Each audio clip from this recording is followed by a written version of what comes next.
Hello, this is the second part of the video series in which we are trying to understand the discovery of Earth's motion around the Sun.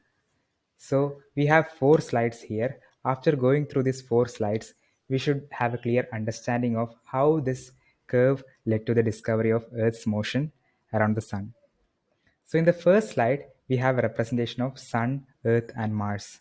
Earth and Mars are moving around the Sun, and if you look closely, you can see that speed of Mars is less than the speed of Earth.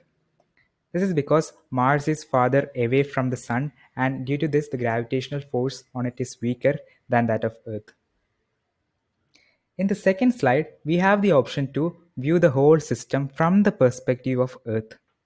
So if I click this checkbox, Earth is at rest now, and it appears that all the other things are moving around the Earth. So this is the basic reason why our ancestors felt that the whole thing, stars, planets, and the sun, to be moving around the Earth.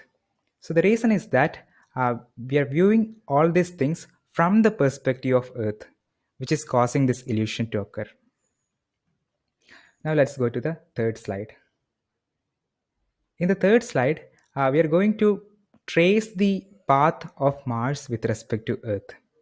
So we'll be doing this programmatically, but before that, let's just try to do this by hand. So I'm going to trace the path of Mars.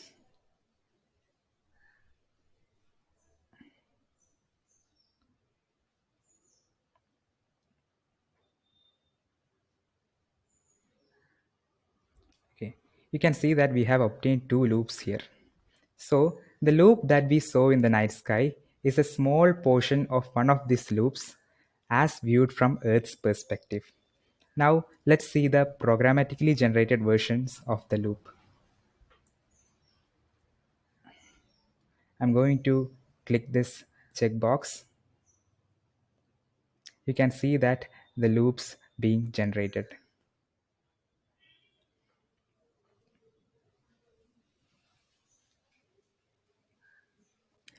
Let's go to the next slide.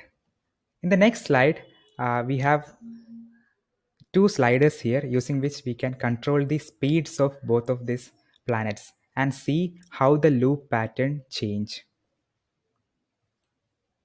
So this is the slider for controlling speed of Earth, and this is for controlling that of Mars. So I'm going to increase the speed of Earth and look at the loop now. You can see that the number of loops have increased. So as the relative velocity between the planets decrease, the number of loops decrease, and as it increase, the number of loops also increase. Now let's try to match the two velocities.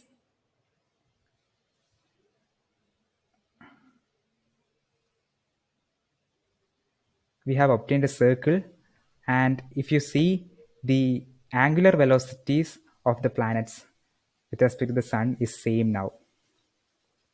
So all of this show the mathematical nature of our universe.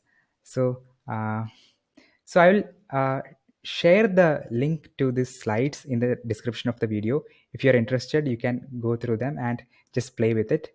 And in the next videos, I'll be creating these visualizations. I'll be coding these visualizations from scratch. And if you're interested, you can watch them. Thank you.